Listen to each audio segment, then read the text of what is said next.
नमस्कार दोस्तों, smart study classes 77 के परिवार में आपका स्वागत है। और लगातार आप हमारे चैनल पे बने हैं और मॉडल सभी विषयों के जो पेपर सेट हैं वो आप सॉल्व कर रहे हैं। और इसी कड़ी में आज भारत का जो प्राचीन इतिहास है, इस भारत के प्राचीन इतिहास से हम आपको जोड़ने वाले हैं और सिंधु घाटी सभ्यता के सभी प्रश्न आज आपके दिमाग में बैठ जाएंगे। और इसके बाद आपको किसी दूसरे वीडियो को देखने की ज़रूरत नहीं पड़ेगी, क्योंकि ये जो वीडियो दोस्तों आप देख रहे हैं, ये वीडियो वर्ष 2021 में बन रहा है। और वर्ष 2021 का जो भारत है, ये वाला भारत है दोस्तों, ये पाकिस्तान, ये हमारा कोस्टल रीजन। ये आप मैप में इसको आप बिल्कुल देखें, ये मैप में आप देख पा रहे हैं। और आपको इस भारत से जो वर्तमान इंडिया है, इससे हम आपको सीधे महाराज अशोक के कार्यकाल में ले चल रहे हैं, जो ईसा पूर्व की बात है 200 से 250 ईसा पूर्व में, जब ये अशोक ये लेखन कला का आविष्कार हुआ, जिसके माध्यम से आज आप हमारी भाषा को समझ पा रहे हैं। नहीं तो जिस सिंधु घाटी सभ्यता को आप पढ़ने चल रहे हैं,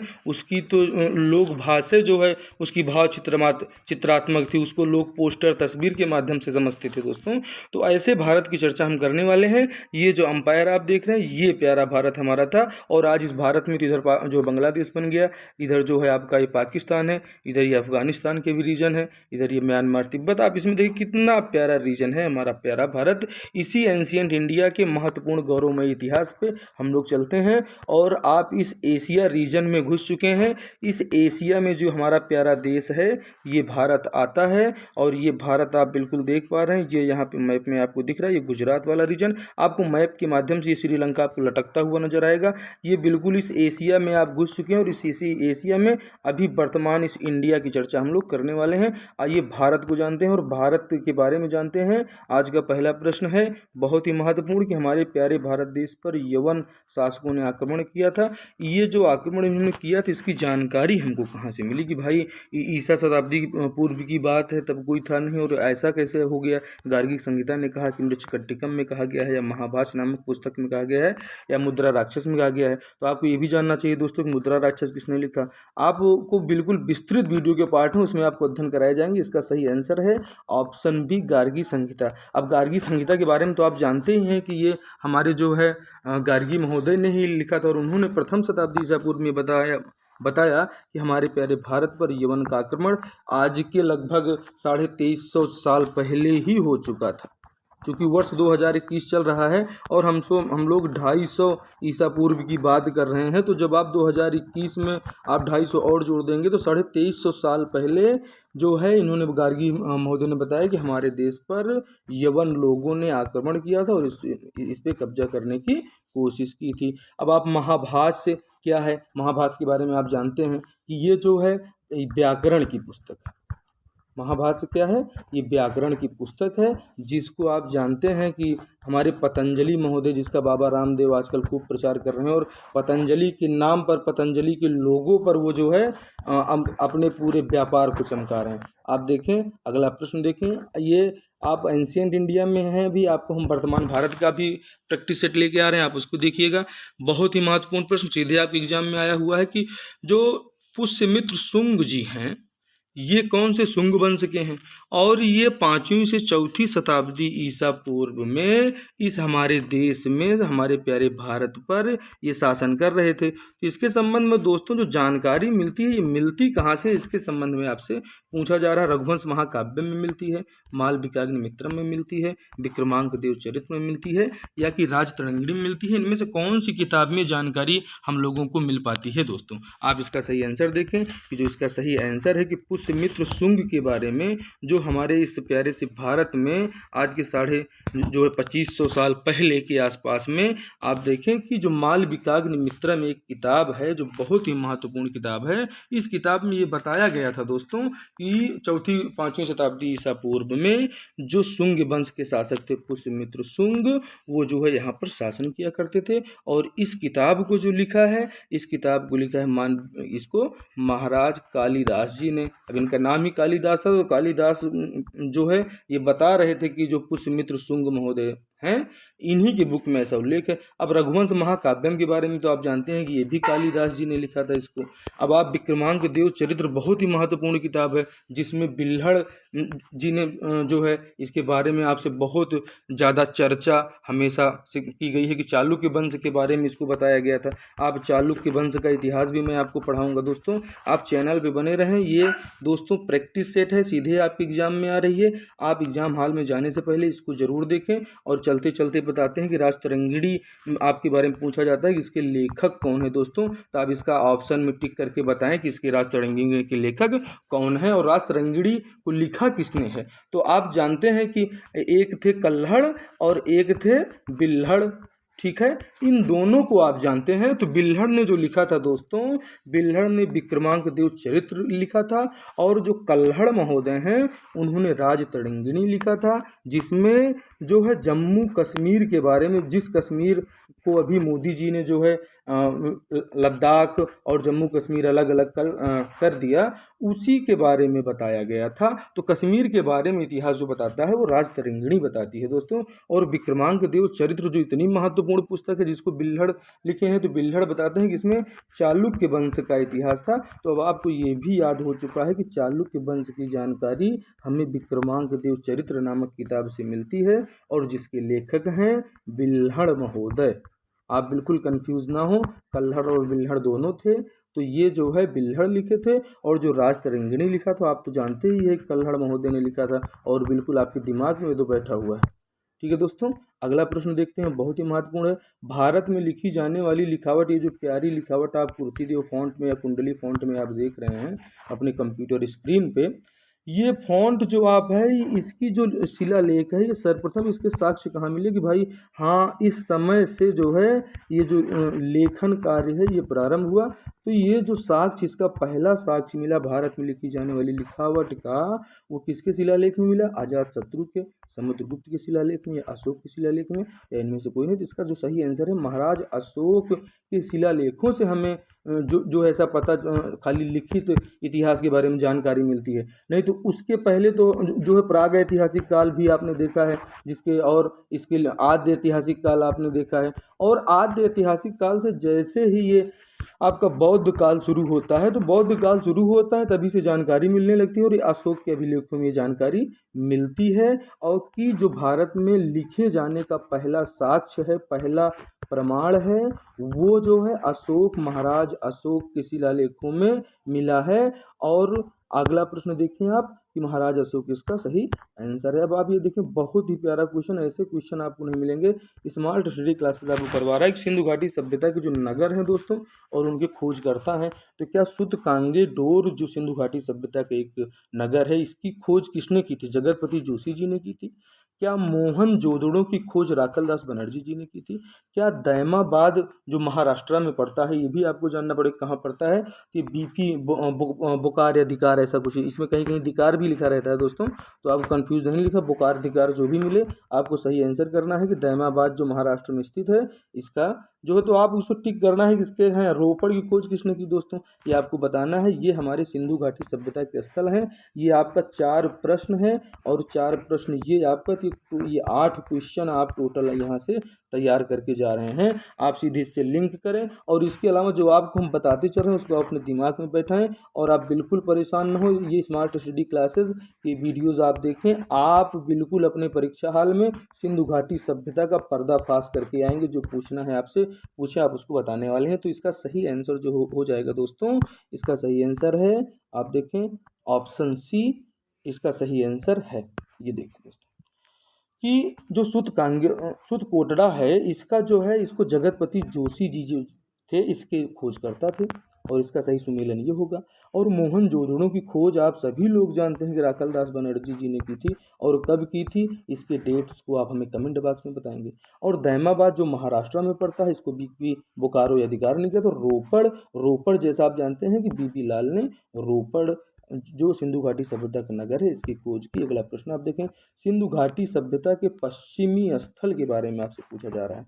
चूंकि भाई ये हमारा जो प्यारा सा भारत है, आपने भारत के नक्शे में भी देखा, इसमें आपको जो इस रीजन में सिंधु घाटी वाला पार्ट पड़ता है, इस सिंधु घाटी सभ्यता में आपका रीजन क्या है आप बताएं दोस्तों।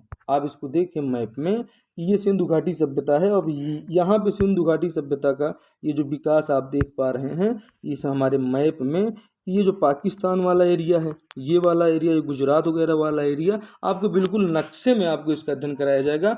आप हमारे चैनल पे बने रहें। तो आपको ये बताना है दोस्तों, ये आप देखें, इसका अध्ययन करें। आपको बिल्कुल मैप के माध्यम से अगर आप जुड़ेंगे तो सीधे आपके एग्जाम में आने वाले प्रश्नों को आप सॉल्व कर रहे हैं। अब आप बताएं कि आलमगीरपुर कहाँ पड़ता है। अब इसके लिए आपको जो है ऐसा जानना पड़ेगा कि भाई ये नॉर्थ है, ये साउथ है, ये ईस्ट है और ये वेस्ट है। हम मान लेते हैं कि यही है। तो इसमें से आपको ये बता देना है दोस्तों कि जो सबसे पश्चिमी स्थल है, अब जब ये पूरब हो गया दोस्तों तो पश्चिम तो यही हुआ।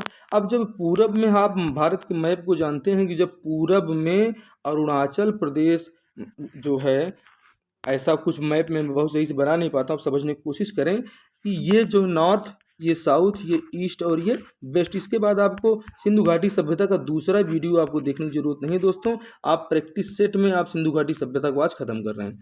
तो आप देखें आलमगीरपुर, ये क्या है, पश्चिमी स्थल है? क्या मांडा पश्चिमी स्थल है? क्या सूतकांगेडोर पश्चिमी स्थल है? या कि दैमाबाद पश्चिमी स्थल है? अब आपको जानना चाहिए दोस्तों। अब आप अगर ऐसे हमारे प्यारे से भारत का आपने अध्ययन किया है तो जो ये वाला ऊपर में रीजन पड़ता है दोस्तों, यहाँ पे हमारा ये मांडा पड़ जाएगा। और इस मांडा के पास में दोस्तों बहुत ही प्यारी सीरीज है।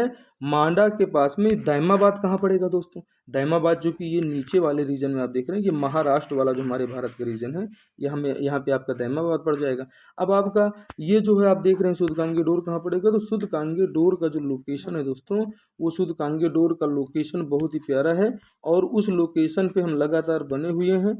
ऐसी क्लासेस जो आपके सीधे एग्जाम में आ रही हैं, ये मांडा सूतकांगेडोर। आप इसका आंसर बताएं दोस्तों। तो इसका सही आंसर है सूतकांगेडोर, जो सिंधु घाटी सभ्यता का पश्चिमी स्थल है, यही स्थल है सिंधु घाटी सभ्यता का। और ऐसे प्रश्नों को आपको सॉल्व करने के लिए आप लगातार चैनल पे बने रहें। आपको ये भी पता चल चुका है कि आलमगीरपुर कहाँ पे है। तो आप जानते हैं कि आलमगीरपुर कहाँ पड़ेगा, यूपी के भैया के यहाँ पड़ेगा। अब आप ये भी जानते हैं कि मांडा कहाँ पड़ेगा, तो मांडा वहीं पड़ेगा जहाँ जम्मू कश्मीर वाला रीजन है, जहाँ मोदी जी जो है इतना बड़ा परिवर्तन किए हैं और जिससे जो है बहुत सारे देश परेशान हैं। ये भारत की प्यारी सीरीज आपके लिए स्वागत। हाँ दोस्तों, देखते हैं आगे जो है। आप इसका सही आंसर जान चुके हैं कि सूतकांगेडोर जो है इसका सही आंसर है। और आप इस मैप में भी समझ चुके हैं कि जो मांडा पड़ता है, ये मांडा हमारा ऊपर वाला जम्मू कश्मीर का रीजन है।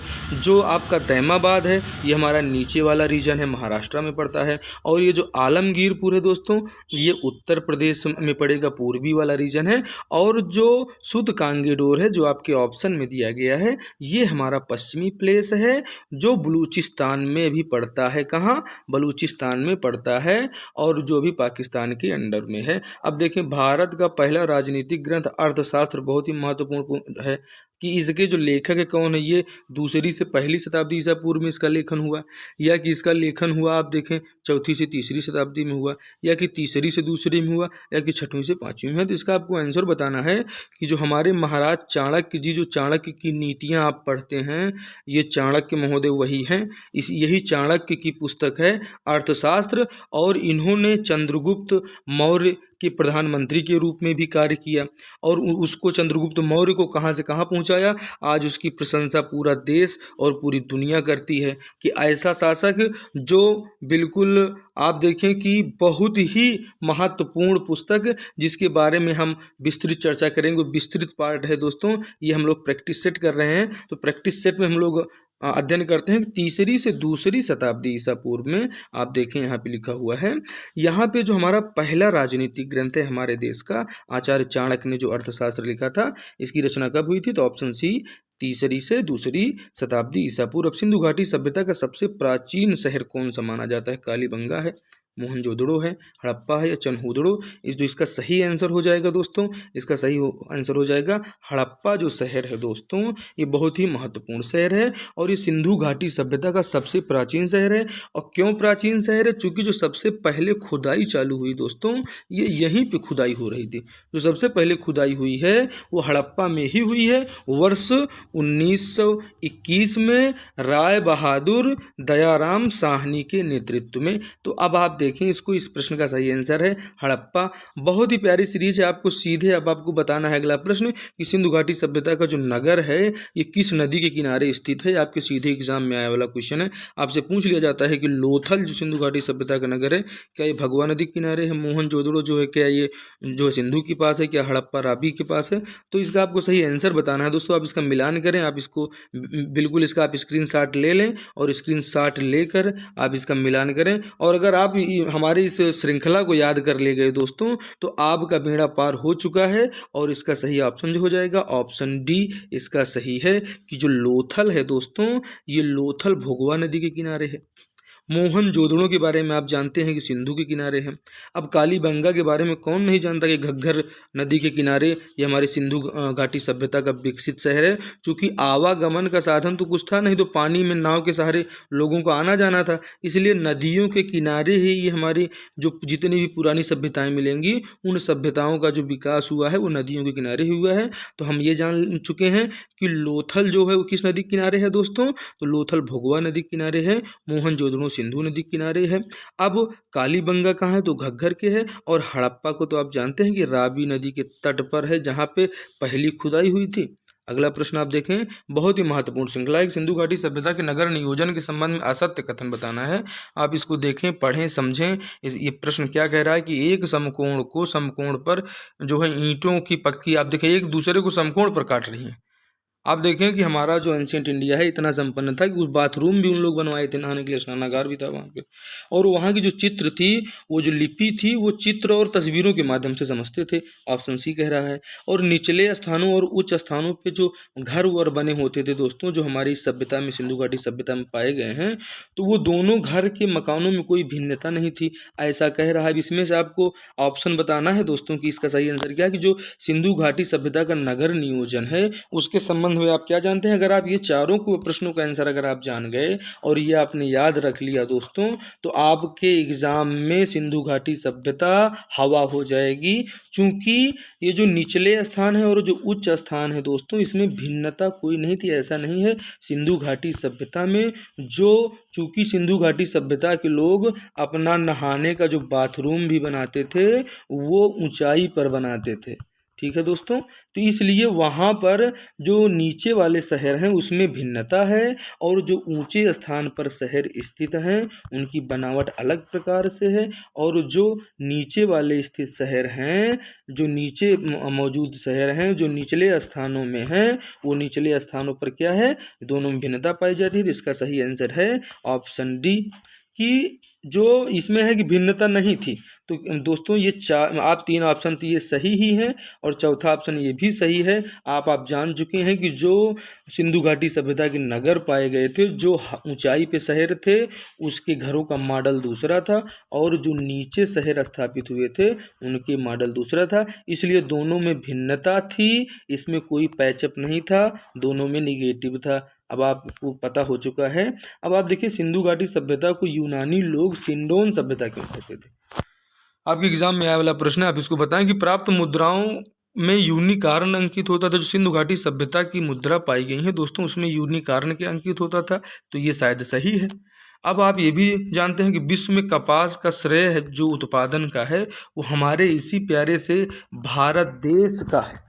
और इस प्यारे भारत देश में सबसे पहले कपास जो है पूरी दुनिया में कहीं पाया गया कपास, तो इस हमारे सिंधु घाटी सभ्यता के लोगों ने पाया। जो सिंधु घाटी की सभ्यता जिसकी खोज राखल दास बनर्जी ने 1921 में की थी, वहीं पे आज के 2350 साल पहले यूनिकॉर्न अंकित था मुद्राओं में। कपास का उत्पादन हम लोग करते थे और हमारे यहाँ अच्छी जल निकासी की व्यवस्था थी सिंधु घाटी सभ्यता में। और जितने भी जो परकोटे यहाँ पे नगर में परकोटे भी बने होते थे। और चावल और लोहे के संबंध में जानकारी नहीं होने के कारण, तो आप इसमें सही आंसर ये पूछा जा रहा है कि यूनानी जो लोग थे वो किस कारण से इसको कहते थे। तो उसका जो सही कारण है दोस्तों, चूँकि हम लोग कपास के उत्पादन में जो है पूरी दुनिया में प्रथम स्थान के अलावा वो दूसरी चीज़ एंशियंट इंडिया में थी। आप इसका आंसर ये देखें कि जो श्रेय है उत्पादन का उस समय सिंधु घाटी सभ्यता मतलब ये हमारे इंडियंस को ही जाता है। ये हमारा प्यारा भारत है। आपका स्मार्ट स्टडी चैनल स्वागत करता है। अगर अभी तक आपने सब्सक्राइब नहीं किया है तो सब्सक्राइब कर लें। यूट्यूब चैनल पे सिंधु घाटी सभ्यता का वीडियो अब आपको देखने की ज़रूरत नहीं है कि नृत्य है किसके संबंध में जानकारी नहीं थी। सिंधु घाटी सभ्यता के लोग जो थे, जो सिंधु घाटी सभ्यता के प्यारे प्यारे लोग थे, ये क्या नाचना जानते थे क्या इनको पासे का ये पासा खेलना जानते थे क्या ये हाथी का ज्ञान था क्या इनको तंबाकू का ज्ञान था क्या। तो इसके संबंध में आप बताएं कि हमारे सिंधु घाटी सभ्यता के लोगों को आप ये जानें कि जो तंबाकू आज हमारे भारत में सबसे ज़्यादा चल रही है, सबसे ज़्यादा नशा चल रहा है, निकोटिन सबसे ज़्यादा हमारे युवा ले रहे हैं, हमारे सिंधु घाटी सभ्यता के लोग तंबाकू के बारे में तो जानते ही नहीं थे दोस्तों। हम ऐसे भारत के दोस्त हैं लेकिन हमने पश्चिमी सभ्यता का अनुकरण करते करते आज हम अपनी हिंदू सभ्यता और जो है हमारे हिंदुस्तान की सभ्यता, जो सिंधु घाटी सभ्यता है, हम इसको भूल जा रहे हैं। हम इस पश्चिमी अनुकरण के चक्कर में, तो हम भारतवासियों को दोस्तों तंबाकू का ज्ञान नहीं था लेकिन हम नाचना जानते थे, हम पासा खेलना जानते थे, हमारे पास हाथी भी होते थे लेकिन हमारे पास तंबाकू नहीं होती थी। और ये तंबाकू तो आप ये जो पूरी एशिया आप देख रहे थे, पूरा देश देख रहे थे, तो ये जब बाहर के लोग आए जो है आटमन साम्राज्य बिखरने के बाद में, जिस आटमन साम्राज्य में उथल पुथल होने के कारण ही ये इस प्रकार की घटनाएं हुई दोस्तों।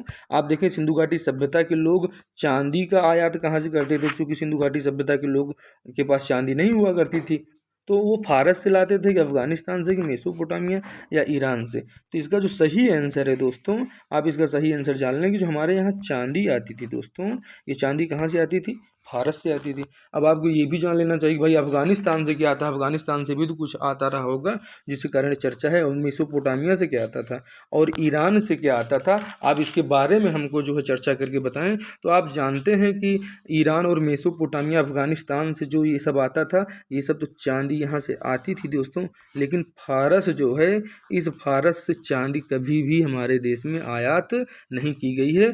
फारस से हम चांदी कभी नहीं लिए, हम इस फारस से हमने सोना लिया है। सोना क्या लिया है दोस्तों, गोल्ड लिया है। और फारस से हमारे यहाँ क्या आयात होता था, तो आप ये भी जान चुके हैं कि हम लोग फारस से सोना लाते थे, जिसको एकदम महिलाएं पहन पहन के आज पूरा सोने का दाम बढ़ा दी हैं। आप देख रहे हैं दोस्तों। सिंधु घाटी सभ्यता के प्रमुख नगर चनहूदड़ों की खोजकर्ता कौन है, आप इसको बताएं। रंगनाथ राव है कि राघलदास बनर्जी हैं, राय बहादुर दयाराम साहनी हैं या कि गोपाल दास मजूमदार है, कौन है इसकी खोजकर्ता। आप इसका सही आंसर टिक करें। बिल्कुल इसके आंसर की तरफ बहुत लोग बढ़ रहे हैं। आप बिल्कुल चैनल पर बने रहें, स्मार्ट स्टडी क्लासेस को सब्सक्राइब करें और अपने दोस्तों में शेयर करना ना भूलें दोस्तों। चनहूदड़ों के जो खोजकर्ता थे वो गोपाल मजूमदार जी थे, जो बहुत ही महत्वपूर्ण व्यक्ति हैं। अब रंगनाथ राव के बारे में कौन नहीं जाता है, रंगनाथ राव ने किसकी खोज की, कि आप हमको इसको कमेंट बॉक्स में लिख के बताएंगे दोस्तों कि जो रंगनाथ राव थे, क्या ये जो है रंगपुर से रिलेटिव थे क्या रंगनाथ राव, क्या ये जो गुजरात वाली जो खोज है वहाँ से रिलेटिव थे। इसका आंसर आप टिक करेंगे दोस्तों। और राखलदास बनर्जी के बारे में तो आप जान ही चुके हैं कि वर्ष 1921 में हड़प्पा का जो खोज हुआ, वो हड़प्पा में खुदाई जो किया सबसे पहले राखलदास बनर्जी ने किया। और राय बहादुर दयाराम साहनी, ये तो ऐसे व्यक्ति हैं जिसको हर बच्चा रट के रखा है दोस्तों, कि राय बहादुर साहनी ही जो थे वो हड़प्पा से रिलेटिव थे। और जो आप इसके पहले राखलदास बनर्जी जी के बारे में देखा है, तो वो दोस्तों कहाँ से रिलेटिव थे, तो वो मोहनजोदड़ो से रिलेटिव थे, वो दोस्तों हड़प्पा से रिलेटिव नहीं थे। बहुत ही महत्वपूर्ण है, आप इसके बारे में बिल्कुल कंफ्यूज ना हो दोस्तों। ये राखलदास बनर्जी जो हैं, ये सीधे मोहनजोदड़ो से अपना संबंध रखते हैं। मोहनजोदड़ो की जो खोज है, इन्होंने राखलदास बनर्जी जो है इन्होंने की थी। वर्ष 1922 की घटना है दोस्तों। एक साल बाद वर्ष 1921 में राय बहादुर दयाराम साहनी आते हैं और वर्ष 1922 वाला समय है, इसमें राखलदास बनर्जी आते हैं। और ये राखलदास बनर्जी वही हैं जिन्होंने मोहनजोदड़ो पे खुदाई का कार्य प्रारंभ कराया था। अब सिंधु घाटी सभ्यता के नगर जो कालीबंगा है दोस्तों, बहुत ही प्यारा नगर है। इस नगर के बारे में आप जो साक्ष्य पाए गए हैं, आपको बताना है क्या यज्ञ वेदिका हवन कुंड पाया गया था यहाँ पे, क्या जुते हुए खेत के प्रमाण मिले थे क्या कि कुछ विद्वान कहते हैं कालीबंगा को सिंधु सभ्यता की तीसरी राजधानी भी कहा जाता है। अब आपसे पूछा जाए कि सिंधु घाटी सभ्यता की राजधानी कौन थी, तो सिंधु घाटी सभ्यता की जो तीसरी राजधानी थी वो कालीबंगा को कुछ विद्वान मानते हैं, कुछ लोग नहीं मानते हैं, या कि सभी कथन सत्य है, तो ये इसमें दोस्तों सभी कथन सत्य है। सिंधु घाटी सभ्यता का जो नगर कालीबंगा है, यहाँ पे जो साक्ष्य पाए गए हैं, यहाँ पे हवन कुंड या यज्ञ वेदिका, वहाँ पे हवन कराने के साक्ष्य भी आप देखें। वैदिक सभ्यता सीधे आपको जुड़ रहा है। आपको जुते हुए खेत के प्रमाण मिलते हैं यहाँ पे, जो है कहाँ से मिलते हैं जुते हुए खेत के प्रमाण, आपके एग्जाम में आता है तो आपको बता देना है, कालीबंगा से मिलते हैं। और यज्ञ वेदिका आपके एग्जाम में आ जाएगी। हवन कुंड का जो साक्ष्य मिला है वो कहाँ से मिला है, तो वो कालीबंगा से ही मिला है। और जो तीसरी राजधानी सिंधु घाटी सभ्यता कहा जाता है, वो भी इसी कालीबंगा को कहा जाता है। आप इसको दिमाग में आपके बैठ चुका है। अब आप आगे बढ़ें, और यही है वो हमारा प्यारा भारत, जिसके बारे में हम लोग चर्चा इतनी देर से कर रहे हैं। ये प्यारा भारत आप 2021 के रीजन में मान सकते हैं, और ये हमारा प्यारा भारत एंशिएंट इंडिया, जो आप इंडिया 250 BC का आप ये भारत आप देख रहे हैं। हमारा प्यारा भारत यहाँ तक ये सब पूरा रीजन हमारा प्यारा भारत हुआ करता था, लेकिन आज आप देखें भारत सिकुड़ के इतना बड़ा हो गया है। ये जो हमारा प्यारा भारत है, जिस भारत को लगातार लोगों ने चाल करके, लोगों ने राजनीति करके, पॉलिटिक्स करके इतना छोटा सा भारत हमारे को कर दिया। और हमारा जो 250 BC का इंडिया था, उसका नक्शा ये है, आपकी नज़र के सामने है, ये देखें। और आज ये देखें कि यहाँ पे बांग्लादेश है, जिसका उदय 1971 में हो गया, इंदिरा गांधी की गलती की वजह से, माननीय प्रधानमंत्री महोदया। और ये पाकिस्तान है, ये भी पाकिस्तान और ये भी पाकिस्तान, ये दोनों पाकिस्तान ही हैं दोस्तों। ये जो आज बांग्लादेश है, ये जो है क्या है, पूर्वी पाकिस्तान था और ये पश्चिमी पाकिस्तान था। इसीलिए तो हमारे जो अभी आप देखते हैं राज्यों में, पश्चिम बंगाल कहाँ से आया, तो पश्चिम बंगाल जब है तो कोई पूर्वी बंगाल भी तो रहा होगा। तो ये जो पश्चिम बंगाल है आज हमारे इंडिया में है, और ये जो बांग्लादेश में पूरा चले गया, ये बांग्लादेश वाला रीजन क्या है दोस्तों, बांग्लादेश वाला रीजन है पूर्वी पाकिस्तान, और जहाँ से सीधे रोड आने जाने के लिए अंग्रेजों ने दे दिया था। इसके बारे में विस्तृत चर्चा मैप से हम आपको कराएंगे, और आपको सीधे यहाँ से हम आपको 2021 से 2000 जो है 250 BC आपको एंशिएंट इंडिया की स्टडी करा रहे हैं। आपको एंशिएंट इंडिया के अगले पार्ट में हम जरूर मिलेंगे। आप इन स्थलों को बिल्कुल स्क्रीनशॉट ले लें, इनको देखें कि सिंधु घाटी सभ्यता के जो शहर हैं ये इन स्थानों पर पाए गए हैं। आप इनका स्क्रीनशॉट रखें और इसको अपने दिमाग में बैठा लें दोस्तों, बहुत ही महत्वपूर्ण है। स्मार्ट स्टडी क्लासेस पे लगातार जुड़े हैं आप। और आज के लिए आज का प्रश्न है कि इसको आपको बताना ही है कि गुड़िया और मनके बनाने के कारखाने कहाँ से मिले सिंधु घाटी सभ्यता में, हड़प्पा से मिले कि मोहनजोदड़ो से मिले, लोथल से मिले या चनहूदड़ों से मिले। आप लगातार हमारे चैनल पे बने रहें। अगर अभी तक आपने हमारे चैनल को सब्सक्राइब नहीं किया है दोस्तों, तो स्मार्ट स्टडी क्लासेस को सब्सक्राइब कर लीजिए। एंशिएंट इंडिया का आपको बेहतरीन दर्शन हम कराएंगे। एंशिएंट इंडिया के अगले पार्ट में हम आपसे फिर से मिलते हैं। तब तक के लिए दोस्तों आपसे जय हिंद।